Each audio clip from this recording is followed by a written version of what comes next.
Ya. Buenas tardes, jóvenes. Una vez más, les vuelvo a decir que espero que estén bien con su familia, ¿no? Que estén con su familia, pues, siguiéndonos, guardándonos. Hay algunos maestros que en esta semana que estamos de mayo, algunos maestros pues han estado convocando a que los alumnos vayan a la escuela, pero la dirección de la escuela ha estado pidiendo a los alumnos pues que no hagan caso a esos rumores de que deben asistir a la escuela, ¿no? Todavía hay una gran cantidad de contagios. Este, los maestros todavía no están vacunados, solamente algunos docentes, como el caso mío, que yo ya recibí las 2 vacunas, pero la mayoría de maestros, pues digo, no vemos más que 3 maestros vacunados que hemos recibido las 2 vacunas, ¿no? Entonces es imposible, pues, que los citemos en la escuela, ¿no? Solo les pedimos que, pues, si algún maestro los cita en la escuela, ustedes no le hagan caso, ¿no? Entonces,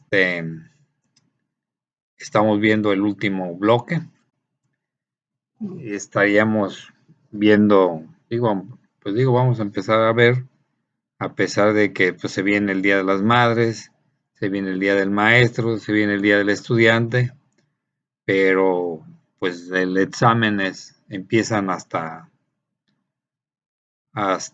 el 15 de junio, empezaría el calendario de exámenes finales.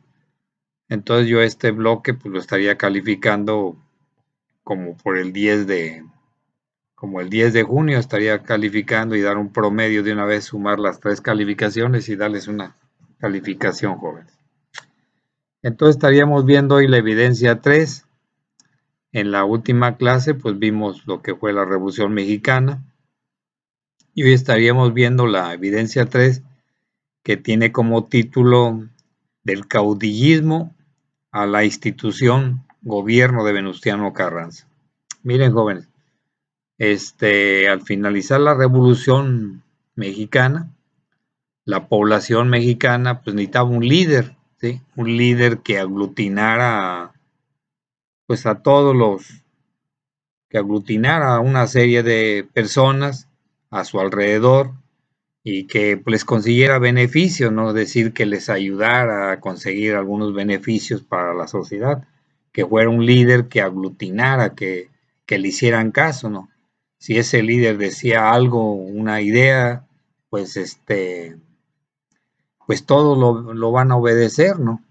Y entonces ese caudillo se requería en un país donde había grandes rebeliones, es decir, termina la Revolución Mexicana, pero sigue habiendo rebeliones, es decir, la gente sigue peleando políticamente por el poder.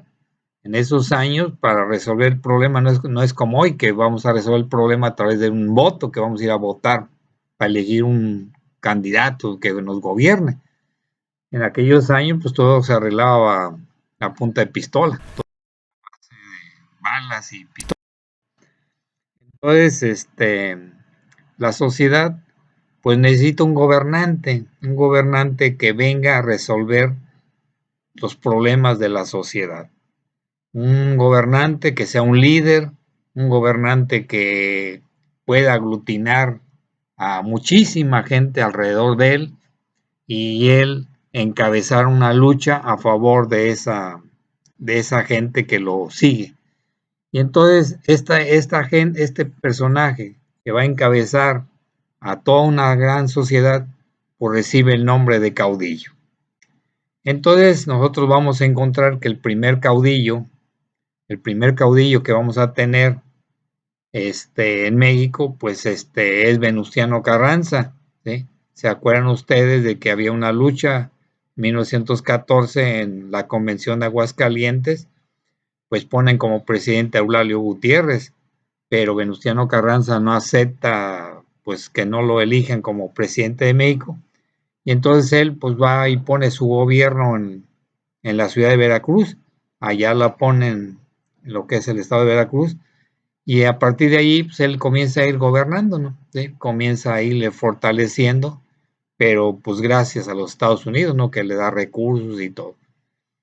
Entonces, él fue comprando voluntades, ¿sí? Aquí en Guerrero, pues fue comprando voluntades para derrotar lo que es el zapatismo, y les decíamos de que en 1914, pues Emiliano Zapata, pues apoya a Jesús H. Salgado para que sea el gobernador de Guerrero, pero este señor solamente dura como 8 meses en el gobierno, va a ser derrotado por la gente, principalmente Julián Blanco y Silvestre G. Mariscal. Y entonces, les digo, había una lucha al interior del país.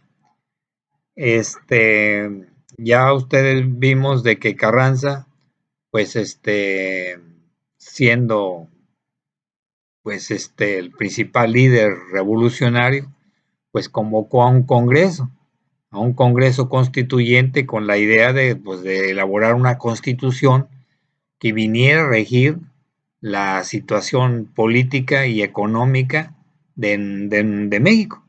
Y entonces, para poder tener el control de nuestro país, pues él va a publicar la Constitución de 1917, y esta Constitución hasta la fecha sigue rigiéndonos, ¿no? ¿Sí? Aunque es una Constitución toda parchada porque los gobernantes, nuestros presidentes que hemos tenido, pues han ido cambiando, han ido agregando y cambiando pues el sentido de lo que es la Constitución mexicana, ¿no? Y entonces pues lo han ido cambiando. Hoy lo ven ustedes con nuestro presidente Obrador, de que pues ha violado la Constitución, ¿no? Porque pues el ministro de Justicia pues duraba 4 años y él lo está violentando, decir, no, pues vamos a darle 2 años más, que porque es un personaje que puede cambiar todas las leyes en México y todo para darle sentido. Y entonces pues, él es un violador, ¿no? López Obrador, lo mismo, pues no respeta lo que es la Constitución mexicana, ¿no? Y entonces, pues termina el Congreso Constituyente, pues termina sus funciones después del 5 de febrero de 1917, cuando publican la Constitución. Y entonces Carranza, que era el principal líder y pues digo, pues era el gobernante de México, pues él va a convocar a elecciones. Dice, señores, va a haber elecciones para elegir un presidente de México. Estas elecciones pues se llevan a cabo el 11 de marzo de 1917, y las elecciones pues son ganadas por él, ¿sí? Es decir, Carranza gana las elecciones, y Carranza pues se registra como candidato de un partido, pues el partido recibe el nombre de Partido Liberal Constitucionalista, y entonces él pues toma las riendas del poder ya siendo presidente de México. Después de esto vamos a encontrar de que ya estando en el poder, Venustiano Carranza se va a enfrentar a una serie de problemas, es decir, todavía siguen los problemas en el país, no terminan, ¿sí? ¿A qué se va a enfrentar? ¿Sí? Primeramente, se va a enfrentar a la pacificación del país, ¿sí? Es decir, no hay pacificación en el país. Emiliano Zapata, Villa, en el estado de Tabasco, había líderes, y entonces pues en Veracruz también estaba Félix Díaz, entonces había problemas, no había una pacificación. Entonces al no haber pacificación, pues no van a poder traer capitales a que vengan a invertir a México, ¿no? Sí, pues faltaban los recursos, no había recursos. Otro problema de Carranza fue aplicar la Constitución, ¿sí? Fue el problema. ¿Cómo vamos a aplicar el artículo 3º cuando tenemos a la iglesia, que era el que controlaba la educación? ¿Cómo le vamos a hacer para hacer una reforma agraria, ¿sí? Con el artículo 27? ¿Cómo le vamos a hacer para regularizar las relaciones entre los obreros y el patrón? establecido en el artículo 123, y la otra más importante, cómo vamos a controlar a la iglesia, cómo le vamos a decir a la iglesia de que la iglesia pues debe tener menos sacerdotes, y ese artículo, el 130, va a provocar una serie de problemas en México. Entonces Carranza se enfrenta primero a la pacificación del país, tiene ese problema, no lo puede pacificar. Después se va a enfrentar al problema de aplicar los artículos 3, 27, 123 y el 130. Después se va a enfrentar a los problemas de las relaciones internacionales. El gobierno mexicano no es reconocido, no lo reconocen, ¿sí? Afuera de México no lo reconocen porque es un gobierno que vino a través de una revolución. Creen que el gobierno a través de una revolución pues llegó al poder, y entonces pues, los países no lo reconocen, los países, ¿sí?, del mundo no lo reconocen. Inglaterra, Francia, Estados Unidos, Alemania no lo reconocen como presidente. Luego se va a enfrentar a problemas de cuestiones agrarias, ¿sí? ¿Cómo vamos a resolver el problema de la propiedad agraria en México? Se va a enfrentar a que empiezan los asuntos obreros, es decir, los obreros con las huelgas de Cananea y Río Blanco, pues empiezan a despertar los obreros, empiezan a exigir condiciones, entonces tiene esa serie de problemas. Y finalmente, ¿cómo vamos a resolver, cómo vamos a reorganizar las finanzas nacionales? Es decir, ¿cómo le vamos a hacer para resolver el problema financiero de México? Y entonces otra serie de problemas va a ser de que pues nadie está de acuerdo en que Carranza, los líderes, los caudillos que había a nivel estatal, no aceptan que Carranza, pues le dicen se agandalló el gobierno, entonces no lo aceptan, es decir, los líderes que había en los estados no lo reconocen como presidente de México, entonces siguen otra vez peleando ahora contra Carranza, ¿sí? Y entonces vamos a encontrar que tiene enemigos en las siguientes regiones. Vamos a encontrar a Francisco Villa en Chihuahua. Él va a continuar una lucha en contra de él. Vamos a tener a Emiliano Zapata, que controla el estado de Morelos, parte de Guerrero, el estado de México y Puebla. Es decir, tiene un dominio Emiliano Zapata en esta región. Vamos a encontrar que Tomás Garrido Canaval va a tener el control en Tabasco. Vamos a encontrar a Félix Díaz, ¿sí?, el que era el sobrino de Porfirio Díaz, en Veracruz. Y por último vamos a tener a Saturnino Cedillo en San Luis Potosí. Entonces todos estos caudillos, estos líderes estatales, pues no van a permitir que Carranza pues organice, ¿no?, y que haya controlado el gobierno en México, es decir, están en contra de él, ¿sí? Y ahí comienza otra vez otra lucha contra Carranza. ¿Qué es lo que va a hacer Carranza? Carranza no va a negociar con ellos, ¿sí? Va a tratar de exterminarlos, y para exterminarlos pues usa el ejército, ahí va todo el ejército en contra de ellos, pero desgraciadamente no los puede dominar, ¿sí? No los puede dominar porque estos líderes en los estados tenían influencia, es decir, la población los aceptaba como líderes, y entonces Carranza no los va a poder controlar, ¿sí? Por otra parte, para reorganizar la economía, pues él va a llevar a cabo una serie de repartos agrarios, es decir, él comienza a decir cómo vamos a resolver el problema del país, la economía, cómo la vamos a resolver, y él considera pues que había que repartir, ¿sí?, la tierra, ¿sí? Y para eso pues crea la Secretaría de Agricultura, es decir, para que empiecen los repartos agrarios. Y por otra parte, para controlar a los obreros, ¿sí?, comienza a hacer una alianza, ¿sí? Comienza a hacer una alianza con la Confederación Regional de Trabajadores Mexicanos, la CROM. Con ellos comienza a hacer una alianza para poder pues tener controlado a los obreros, para poder tener controlado a los campesinos, pues les empieza a repartir tierra y crea la Secretaría de Agricultura. El gobierno de Carranza también va a tener una serie de problemas, ¿sí?, a nivel pues internacional, porque de 1914 a 1918 estalla la Primera Guerra Mundial. Entonces, su gobierno de él, que empieza en el 15, ¿sí? Al 18, siendo presidente, pues tiene esa serie de problemas, ¿sí? También él fue invitado, vienen los alemanes, lo invitan a que participe a favor de Alemania, que era el principal enemigo de Estados Unidos, y le prometen a él que si hace la revolución, una guerra contra Estados Unidos, le prometen de que pues van a luchar para que todo lo que perdimos, Texas, México, Arizona, la Mesilla, todo lo que perdimos contra Estados Unidos, Alemania estaba dispuesto a apoyarnos para recuperar esa parte del territorio. Carranza no acepta esta situación, ¿sí? No lo acepta a pesar de que los Estados Unidos pues va a ser un enemigo del gobierno de Carranza, ¿sí? Porque lo van a criticar a Carranza, va a decir, oye Carranza, eres el presidente, te apoyamos, pero no puedes tranquilizar a los revolucionarios, la revolución continúa en México.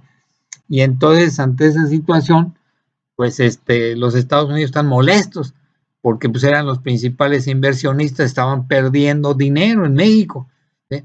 Sus gente que tenía inversiones, pues había sido dañado de sus intereses, y entonces le decían a Carranza, oye, para esa loca revolución, pero pues no la podía parar Carranza. Al terminar el gobierno de Carranza, casi al finalizar el gobierno de Carranza, se viene el proceso electoral de nueva cuenta, es decir, hay un proceso electoral. Carranza va a gobernar de 1917 al 20. Y entonces viene un proceso de elecciones para 1919, ¿sí? A finales de 1919, pues se va a convocar a elecciones. Carranza de la sociedad, pues dice, señores, va a haber elecciones. Carranza trata de todas las maneras de que no se realicen las elecciones. Él dice, oye, no podemos hacer elecciones en el país porque tenemos revolucionarios en los estados. No podemos llevar a cabo un proceso de elección. Y entonces él trata de impedir de que se realice el proceso electoral, pero no lo puede tranquilizar. Ya cuando se viene el proceso electoral, él propone, él dice, señores, el próximo presidente de México, yo lo propongo, ¿sí? Y propone a Ignacio Bonilla. Él lo propone como candidato de su partido, ¿no? Del Partido Liberal Constitucionalista, para que lo represente en el proceso electoral. Y por otra parte, pues los líderes, ¿sí? La gente de Sonora, Álvaro Obregón, Plutarco Elías Calles y Adolfo de la Huerta, que eran de Sonora, con gran influencia en el norte del país, pues se oponen a que Ignacio Bonilla pues sea el candidato a la presidencia, se oponen, y lo que van a hacer es desconocer a Carranza, lo desconocen como presidente de México. Al ver toda esta situación de que es desconocido, pues Carranza se ve obligado a llevar a su gobierno, saca su gobierno de la capital, que era la Ciudad de México, la saca de allí y se lleva su gobierno a Veracruz. Dice, oye, voy a llevar mi gobierno a Veracruz, pero desgraciadamente en el camino hacia Veracruz, pues va a ser asesinado, va a ser emboscado, va a ser prisionero, y lo van a asesinar en un lugar que recibe el nombre de Tlaxcalentongo, Puebla. Tlaxcalantongo, Puebla. Ahí él va a ser asesinado. Y entonces, al ser eliminado Carranza como presidente de México, los Plutarco Elías Calles, Álvaro Obregón, pues van a proponer de que Adolfo de la Huerta se convierte en un presidente, interino, ¿sí? Y que él pues convoque a elecciones aquí en México. Entonces, él, Adolfo de la Huerta, va a convocar elecciones. Estas elecciones las va a ganar Álvaro Obregón. Estaríamos viendo la evidencia 4, que se llama Los Sonorenses en el Poder, ¿sí? Lo que es Plutarco Elías Calles, Adolfo de la Huerta y Álvaro Obregón. Entonces, el título, la evidencia 4, sería Los sonorenses en el poder, 1920-1935, gobierno de Álvaro Obregón, 1920, 1924. Miren, jóvenes, comenzaremos diciendo que pues Álvaro Obregón pues también pues fue un caudillo, ¿no? ¿Sí? Tenía sus seguidores, era un caudillo, la gente lo sigue. Aquí en Guerrero pues va a tener un gran apoyo de Juan R. Escudero, ¿sí? 1920 los Escudero pues van a luchar en contra de los españoles, ¿no? De la familia, había 3 casas comerciales aquí en Acapulco que controlaban todo lo que era Guerrero, ¿no? Toda la economía. Los Fernández, los hermanos, era Suyeta, la casa Oviedo.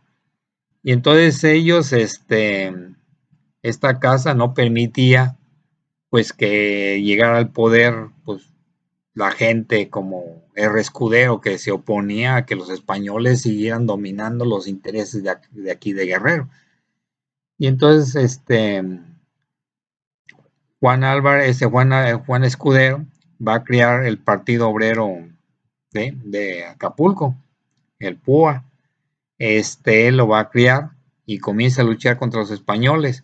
Y entonces los Escuderos consideran que para poder derrotar a los españoles había que abrir la carretera México Acapulco, porque con esto ya iba a trancar el control de los españoles. Los españoles tenían el control comercial, no permitían que se abriera este camino porque pues ellos alquilaban los barcos salían aquí en Acapulco y los llevaban a Manzanillo o lo llevaban a otra región para hacer comercio. Entonces ellos tenían todo el control del estado y entonces los españoles veían un gran peligro que abrieran la carretera. ¿Sí? Entonces Álvaro Obregón le prometió a los hermanos Escudero que pues iba a hacer la carretera, ¿no? Y empezó a construir los inicios de la carretera México-Acapulco. Esta carretera pues va a ser inaugurada en 1927 y eso pues ya va a ser la derrota de los españoles. A partir de ahí pues ya estos españoles que dominaban aquí en Acapulco y toda la región Costa Chica y Costa Grande pues van a ir decayendo. Y entonces este caudillo Álvaro Obregón va a tener como principal objetivo otra vez pacificar al país y va a tratar de que se pacifique el país para que pues para que pues vengan los inversionistas, ¿no? ¿Sí? Que vengan las inversionistas a invertir a nuestro estado. Y además, pues también trataba de pues, de exterminar las rebeliones, ¿no? Había rebeliones, ¿sí?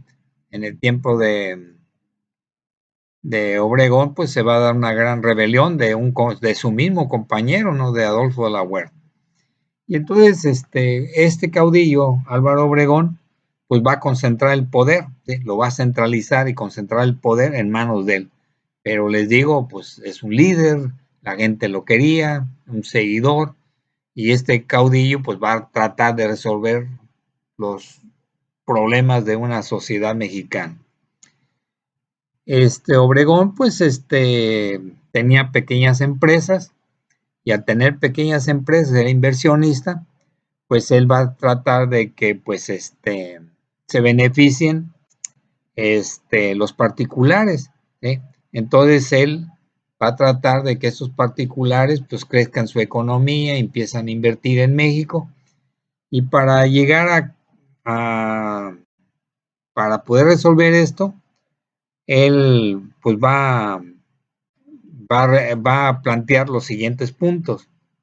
Primero, terminar con el latifundismo improductivo, ¿sí? En ese tiempo un latifundio tenía 100 hectáreas de tierra, entonces él veía que mucha gente tenía tierra, más de 100 hectáreas de tierra, pero no la cultivaba. Entonces él pues va a proponer de que esta tierra pues sea repartida, ¿no? ¿Sí? Sea repartida a pequeños, medianos agricultores, ¿no? Y que esto va a permitir, pues, desarrollar la economía de mexicana. El segundo punto que va a proponer es establecer la mediana propiedad, es decir, ya pequeños propietarios. Estos pequeños propietarios de tierra reciben el nombre de ranchos, ¿sí? Un rancho pues ya tenía menos de 100,000 hectáreas de tierra, no eran 30, 40 hectáreas de tierra, y entonces ya eran pequeños ranchos que eran producidas por un propietario, ¿sí? Con su familia, y entonces él consideraba que esto iba a resolver el problema de México. La otra era controlar la inversión extranjera, es decir, él comienza a querer aplicar, ¿sí? Lo que es el artículo 27, ¿sí? Entonces él dice, oye, ya, porque antes de él, antes de que se aplicara esta constitución, hagan de cuenta, si alguien descubría una mina, el dueño era él, y ya en este tiempo no, es decir, ya ahora todos los bienes descubiertos eran del gobierno, ¿sí? Estaban en manos del gobierno. Y entonces él va a tratar de que el gobierno mexicano controle la inversión extranjera, principalmente en los recursos naturales, ¿sí? Mineros y petroleros, es decir, él va a tratar de controlarlos. Él va a tratar de que resolver todos los problemas que surgieron con la revolución, ¿sí? Él va a tratar de decir, oye, vamos a resolver los problemas que se presentaron con la revolución, y para eso él considera que había necesidad de construir vías de comunicación, ya no ferrocarriles. Ahora vamos a apostarle a las carreteras. Necesitamos carreteras que comuniquen a las ciudades para poder desarrollar un comercio regional. Pues les decía que él es el primero que comienza a construir la carretera México-Acapulco, ¿no? Es el primero que invierte dinero ya como presidente para que esto se resuelva. La otra es, ¿se acuerdan ustedes que vimos cuando vimos Guerrero? Que Guerrero tenía su banco, ¿sí? Que había un banco en Guerrero que estaba en la ciudad de Iguala, y que ese banco de Guerrero, con $500,000 de dinero, producía 1,500,000 de billetes. Entonces había un montón de billetes, pero sin un fondo monetario, nadie los quería. Y entonces llega el momento en que todos los estados, pues digo, tenía su moneda, además con la Revolución Mexicana, muchos revolucionarios pues tenían su dinero, tenían su billete, y entonces el mercado, pues había un montón de billetes, y entonces Álvaro Obregón considera que había que desaparecer a los bancos estatales, no desaparecer a los bancos, ¿sí? Que había necesidad de controlar la moneda, ¿sí? Es decir, pues había un montón de papel moneda, pero pues sin valor, y entonces él pues va a tratar de que esto se resuelva, ¿sí? Liquidando a los bancos de los estados. Empieza la liquidación de los bancos, ¿no? Esta liquidación pues, de los bancos va a terminar hasta 1930, siendo presidente Pascual Ortiz Rubio. Y entonces él trata de resolver estos puntos, ¿sí? Vamos a controlar la inversión extranjera, principalmente en la producción de recursos naturales, mineros, petroleros.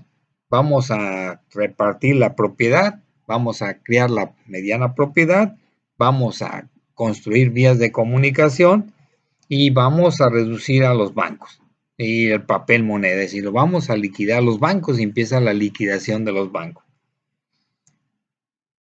Ahora bien, él también va a fomentar leyes que vengan a resolver el problema agrario, ¿sí?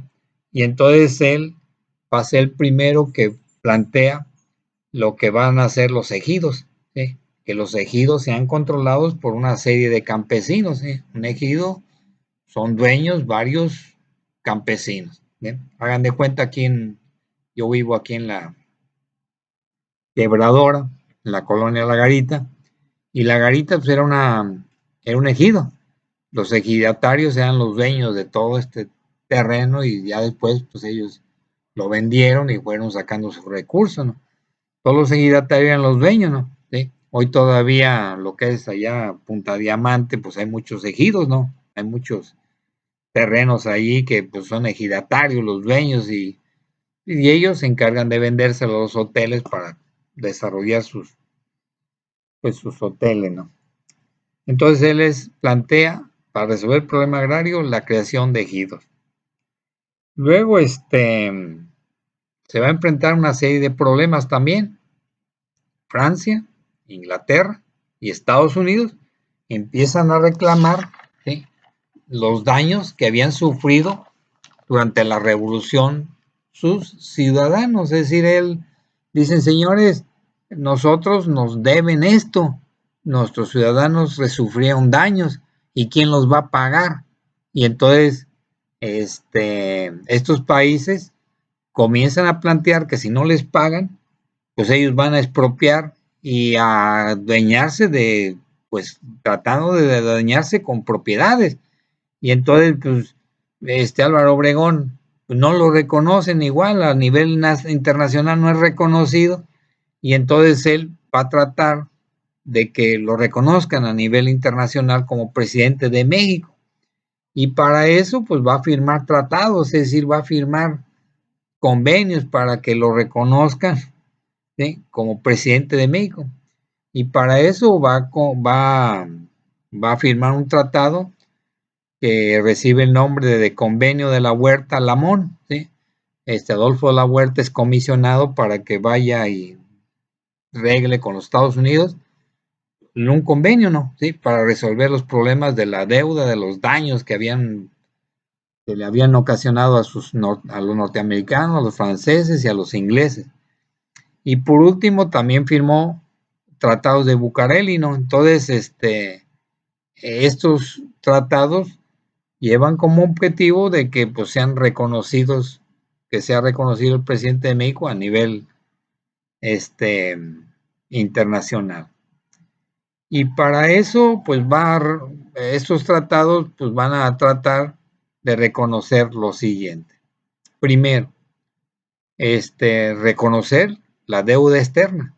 Es decir, México, al firmar el Tratado de Bucareli y el convenio de la Huerta Lamón, México reconoce la deuda externa, ¿sí? Después se compromete a no aplicar de manera retroactiva el artículo 27, ¿sí? ¿Por qué no lo aplica de manera retroactiva? Porque esto afectaría los intereses de los monopolios de los Estados Unidos, de Inglaterra y Francia. Entonces México se compromete a no aplicar de manera retroactiva este artículo 27. Y por último, pagar reconoce todos los daños que le provocaron a los extranjeros, ¿no? A Inglaterra, a los franceses, a los Estados Unidos. Entonces él se compromete a que les va a pagar los daños de un periodo que comprendió el 20 de noviembre de 1910, desde el 20 de noviembre de 1910 hasta el 20 de mayo de 1920. Entonces todos los daños del 20 de noviembre del 10 al 20 de mayo de 1920, México reconocería todos los daños que le provocó a las compañías extranjeras y entonces él pagaría todos los daños sufridos. Como consecuencia de esto, al firmar todos estos tratados, los Estados Unidos ahora sí van a reconocer a Obregón como presidente de México. Por otra parte, para impulsar la educación en México, Álvaro Obregón, pues va a comisionar al rector de la Universidad Autónoma de México, a la Universidad de México, que era rector José Vasconcelos, ¿no?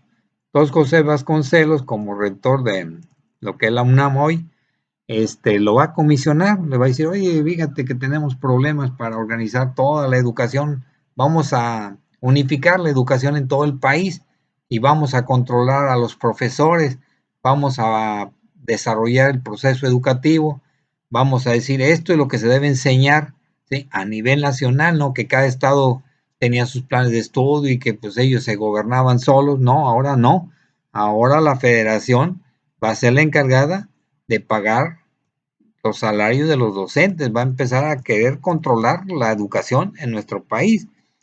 Y entonces este secretario de Educación va a ser José Vasconcelos. Y José Vasconcelos va a crear lo que es la SEP, ¿sí? Lo que es la Secretaría de Educación Pública hoy. Y entonces va a crear esto, y esto va a provocar de que la educación se unifique en todo el país, se enseñe lo mismo en una región, en otra región, se enseñe todo igual. Y además, digo, otra vez, para poder tener el control de los obreros, pues va a ser una alianza, se va a hacer una alianza con la Confederación Regional de Obreros Mexicanos, la CROM. Líder de la CROM, pues era Luis N. Morales, Morones.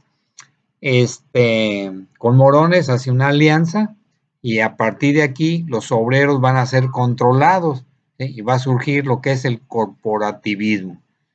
Imagínense hoy en México, ustedes saben que la CTM pues lo controla el PRI, es decir, por eso el PRI pues ganaba siempre los procesos electorales, porque controlaba a los maestros, controlaba a los obreros. Todos los que trabajan en la hotelería aquí en México son de la CTM. Toda la CTM pues es parte del Partido Revolucionario Mexicano, no del PRI. Hoy no. Hoy el gobierno mexicano no controla a los obreros. Los obreros son independientes de organizarse como ellos quieran, su sindicato, crear un sindicato, ¿no? Para crear un sindicato, pues se requieren 150 agentes. Con 150 firmas que consiga uno, pues crea un sindicato. Y entonces, pues va a ser una alianza con los obreros, y entonces va a tener ya un control, ¿sí? Surge lo que es el corporativismo. Entonces Álvaro Obregón, comienza a ir, avanzando, y les digo, pues crea la Secretaría de Educación Pública. Y finalmente, al finalizar el gobierno de Álvaro Obregón, otra vez se viene un proceso para designar un nuevo presidente de México, es decir, vamos a elegir un nuevo presidente de México. Pero en aquellos años, el presidente designaba quién era el siguiente, es decir, él lo decidía, ¿sí? Entonces, Álvaro Obregón, él propone de que el presidente de México debería ser Plutarco Elías Calles. Y esta situación pues molesta a Adolfo de la Huerta. Adolfo de la Huerta decía, oye, si yo firmé el tratado con los Estados Unidos, fui buen embajador, fui buen personaje que hizo un buen papel en México, y entonces pues soy líder, tengo apoyo de muchos estados que me apoyan para ser presidente de México. Y entonces pues, de la Huerta, Adolfo de la Huerta convoca una rebelión, ¿sí? Convoca una rebelión, y entonces él va a provocar de que Álvaro Obregón pues a un tiempo estuvo huyendo, ¿sí? Estuvo huyendo de la Ciudad de México, y pues surge una rebelión que recibe el nombre de la rebelión de la Huertista. Entonces él, con un ejército, pues comienza a luchar con armas para que pues, no impongan a Plutarco Elías Calles. Desgraciadamente, pues es derrotado Adolfo de la Huerta, es derrotado por Álvaro Obregón, y ante esa situación, pues Adolfo de la Huerta, pues tiene que salir de México, es decir, sale huyendo al extranjero, ¿sí? Porque había hecho una rebelión, y entonces pues creía que en cualquier momento pues, lo iban a eliminar, es decir, lo consideraron que iban a eliminar. Estaríamos viendo la evidencia 5, que se llama la Reconstrucción Económica Nacional, y estaríamos viendo el gobierno de Plutarco Elías Calles. Plutarco Elías Calles fue un presidente, ¿sí? Que a pesar que su gobierno va a empezar en 1924 al 28, él va a seguir siendo una influencia en el país, él va a ser un líder, ¿no? Y entonces mucha gente pues tenía sus seguidores. Desgraciadamente, Plutarco Elías Calles, a la hora de designar presidente en 1934, pues tiene problemas, ya no puede, pues designa un candidato distinto, ¿no? Y entonces el partido pues elige a Lázaro Cárdenas, ¿sí? Se viene el cardenismo, entonces Plutarco Elías Calles que va a dominar, pues digo, va a tener el control del país. Él ponía a los presidentes desde 1924 hasta 1934. Él proponía a los presidentes. Y entonces, pues, él, pues va a ser un caudillo también, ¿no? Va a ser un caudillo de Sonora. Entonces vamos a encontrar los gobiernos de Sonora. Adolfo de la Huerta, Álvaro Obregón, Plutarco Elías Calles. Por eso son gobiernos sonorenses. Vamos a ver que después de las elecciones, pues digo, va a haber elecciones. Álvaro Obregón convoca elecciones después de haber derrotado a Adolfo de la Huerta. Las gana Plutarco Elías Calles, y les decía, pues de la Huerta abandona el país. Se ve obligado a salir del país. ¿Cuál va a ser el principal objetivo de Plutarco Elías Calles? Pues la preocupación de él, pues es impulsar el desarrollo económico del país. Él, es decir, está preocupado, vamos a desarrollar la economía de México, y para eso comienza a plantear la creación del Banco de México. Es decir, ya no va a haber bancos en cada estado, billetes, ahora ya no va a haber billetes así de cada revolucionario, de cada banco, cada estado va a tener su banco, no. Aquí ya lo desaparece y, va a fundar el Banco de México. Lo que es el Banco de México hoy, ¿sí? Un banco que se va a encargar de editar la moneda, que es la que va a regularizar el papel moneda, es decir, va a ser el encargado de que la economía, ¿sí? Toda la cuestión monetaria, pues sea controlada por el Banco de México, ¿no? ¿Sí? Si ustedes van hoy, ven un billete, pues dice Banco de México, digo, lo pueden ver. Entonces el Banco de México es el que extiende los billetes, no es el que los fabrica y todo, entonces tiene control de monedas y de billetes. Entonces, el banco lleva el control de las finanzas del gobierno mexicano, ¿sí? Cada billete que se hace, pues tiene un respaldo económico, no van a hacer un billete, no van a hacer billetes, ¿sí? Entonces se trata de que los billetes circulen de acuerdo a la producción que tiene México y de acuerdo a que el fondo que los respalde, porque si no, pues serían billetes falsos. Entonces se crea el Banco de México. Ese es un de los principales elementos de este gobierno que hay que destacar, la creación del Banco de México. Después, también para modernizar la economía de México, él echó a andar, modernizar la agricultura, ¿sí? Otra vez vamos a maquinizar la agricultura, vamos a llevar tractores, vamos a desarrollar la economía mexicana, y para eso pues va a intentar modernizar la agricultura, le va a apoyar con recursos a la pequeña empresa, va a apoyar a los campesinos, y para apoyar a los campesinos no solamente con maquinaria, sino que también con crédito, pues va a crear el banco agrícola, es decir, para que le preste dinero a los productores, para que estos pues desarrollen, inviertan en el campo, ¿no? El banco agrícola. Y por último tenemos que también pues va a desarrollar todo lo que es el interés de traer capitales extranjeros a que vengan a invertir a México. Es decir, siempre hemos tenido ese problema, ¿sí? Hasta hoy andamos buscando que vengan los inversionistas extranjeros a invertir a México sus capitales, porque México no lo tiene, pues, ¿sí? Que vamos a hacer el Tren Maya hoy, Obrador, igual invitar a capitalistas a que vengan e inviertan, ¿sí? Que vamos a desarrollar hoy la luz eléctrica, igual los inversionistas extranjeros que iban a crear el aeropuerto de la Ciudad de México, que Obrador se opuso, que iban a estar en Texcoco, eso lo estaban haciendo los extranjeros.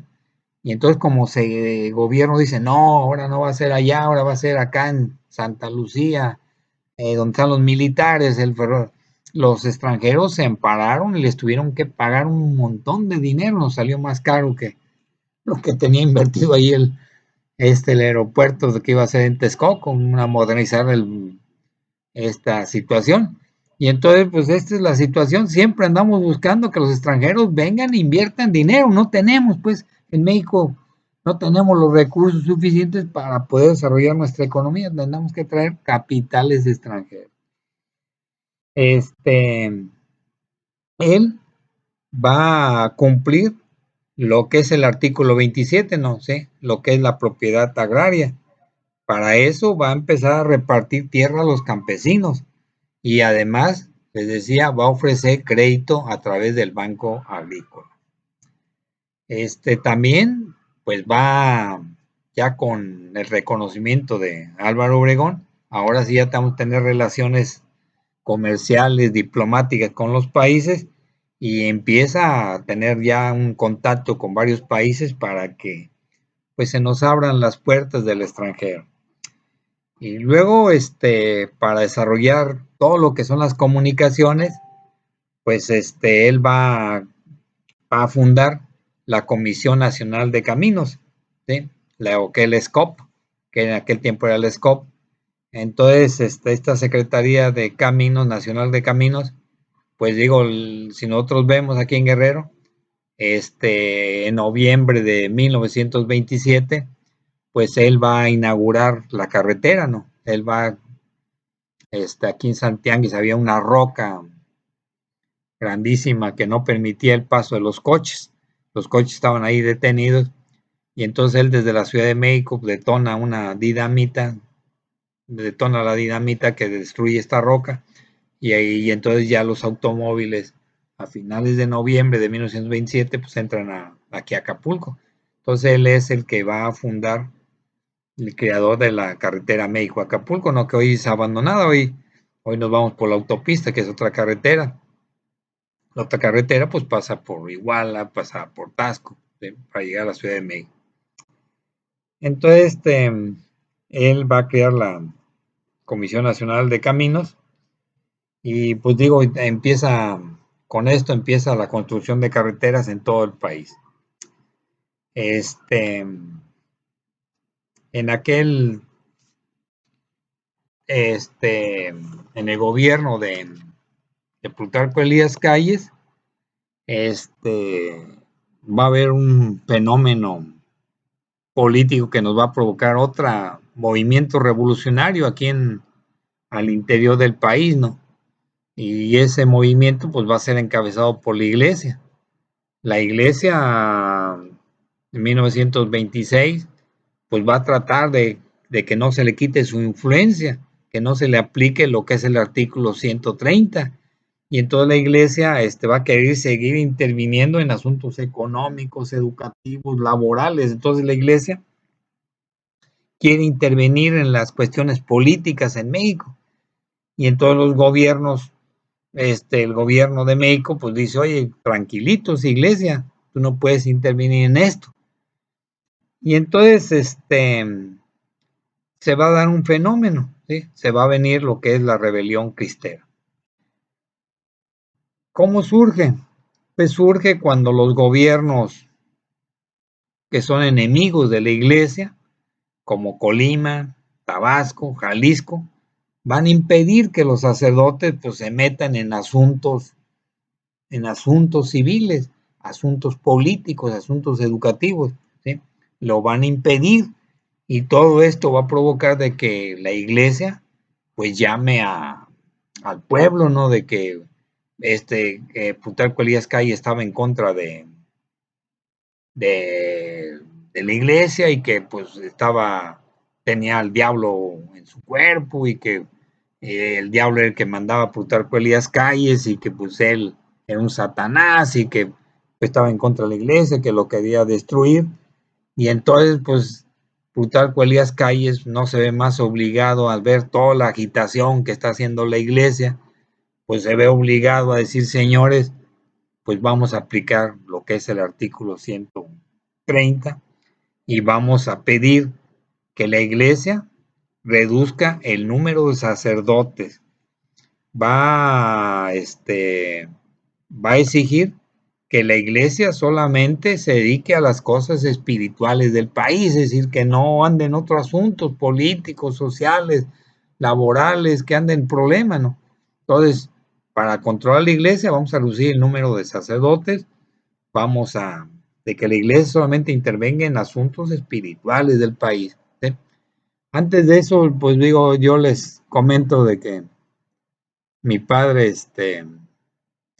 nació en 1914 y que mi papá, pues, en estos 1926, pues estaba estudiando para ser sacerdote. Mi papá quería ser sacerdote, entonces estaba en un seminario y entonces Plutarco Elías Calles, pues manda a cerrar estos seminarios y entonces todos los que estaban estudiando para ser sacerdotes, los embarcaron para llevarlos a España, ¿no? Para que allá fueran a terminar su sacerdocio. Ya mi papá pues ya no aceptó ir a España a estudiar para ser sacerdote y pues ya se quedó en México.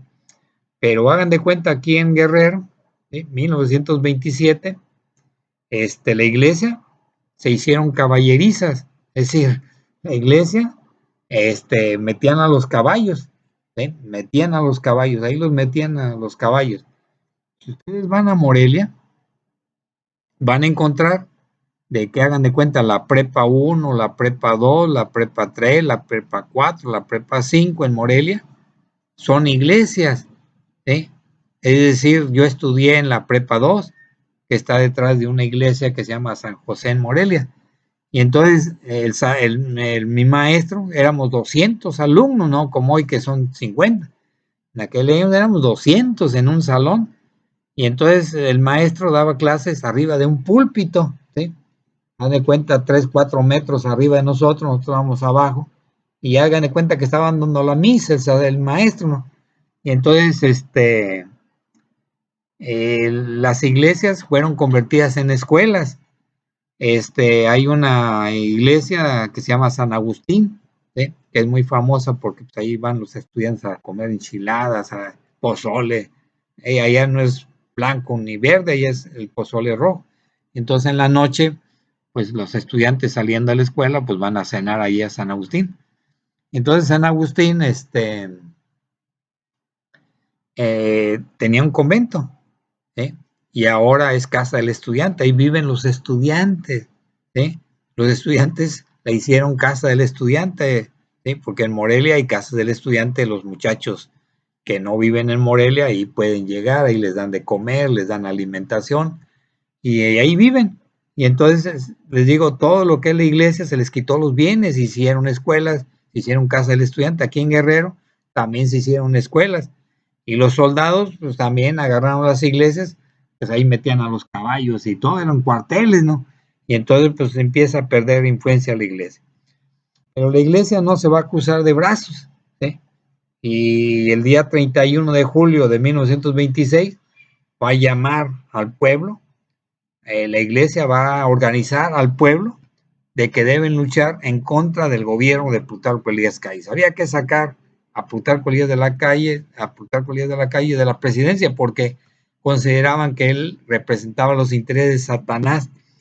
Y entonces comienza lo que es la rebelión cristera en México. No sé si ustedes han visto la película Rebelión Cristera, y película, ¿no? Y ahí más o menos nos enseñan lo que fue la Revolución Cristera. Y comienzan una revolución, ¿no? Aquí en Guerrero también hubo lucha de los cristeros, ¿no? ¿Sí? Todo lo que es la región de Tierra Caliente, ¿no? ¿Sí? Aquí en Teloloapan, Cutzamala, Tamirano, toda esa región, también hubo cristeros que lucharon en contra del gobierno. En ese tiempo, nuestro gobernador aquí en Guerrero era Adrián Castrejón, ¿no? Y él va a luchar en contra de los cristeros, ¿no? Sí. Si ustedes tienen el libro de Historia de Guerrero, ahí pueden ver un mapa que les pusimos para que vieran cómo surge la Revolución Cristera aquí en nuestro estado. Y entonces se da una lucha, y la lucha pues no tiene fin, ¿no? Es decir, porque la iglesia tiene el control, ¿sí? Tenía el control de la sociedad, la gente era católica, ¿no? Como hoy, que pues ya hay mucha gente de ustedes como ustedes que no van ni a la iglesia, ¿no? En aquellos años no, ahí era católico, era católico. Los padres golpeaban a los hijos, había que ir a la iglesia los domingos, había que hacer la primera comunión, había que casarse por la iglesia. Hoy ya no se casan por la iglesia, ya nomás se juntan así las parejas y ya viven. Pero en aquellos años era terrible ser, en toda la iglesia tenía una gran influencia sobre la sociedad. Y entonces como la rebelión perjudicaba otra vez los intereses extranjeros, los extranjeros tuvieron que intervenir y para eso, para calmar a la iglesia y calmar al gobierno de que esta rebelión debería terminar, pues va a intervenir un embajador de los Estados Unidos, ¿sí?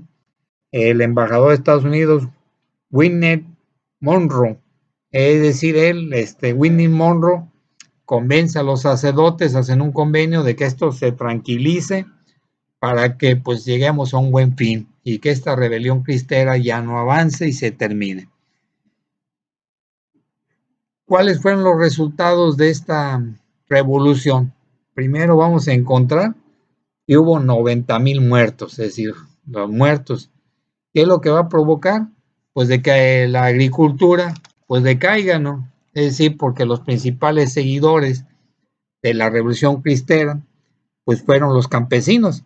Todos los campesinos pues abandonan el campo, agarran las armas y pues el campo queda abandonado por varios años, entonces pues va a haber una decadencia en la agricultura. Al terminar el gobierno de Plutarco Elías Calles, otra vez, ¿sí? Otra vez Álvaro Obregón vuelve otra vez a decir, señores, yo soy el que voy a asumir la presidencia de México, soy el líder, soy un caudillo, la gente me quiere, hice un buen papel como presidente.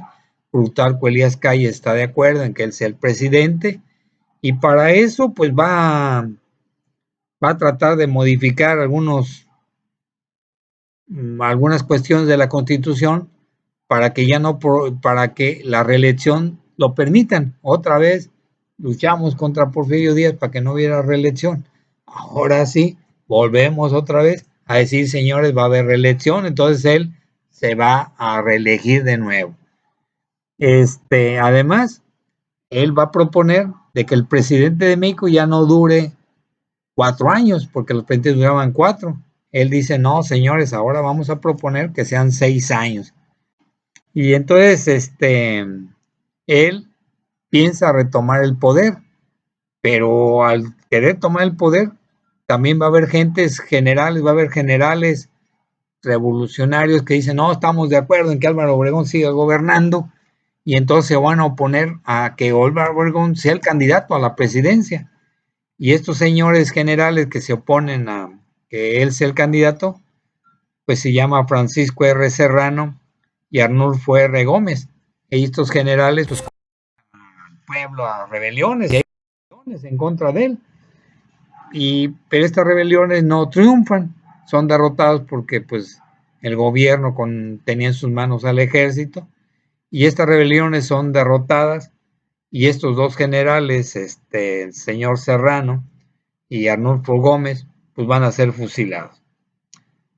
Obregón vuelve a asumir la presidencia, ¿sí? Vuelve a tomar la presidencia, se reelige, toma la presidencia el 1 de julio, el 1 de julio de 1928, pero desgraciadamente él dura pocos meses en el gobierno porque va a ser asesinado, ¿sí? Les decía que todo esto se resolvía con balazos, entonces va a ser asesinado por un señor llamado José de León Toral, ¿sí?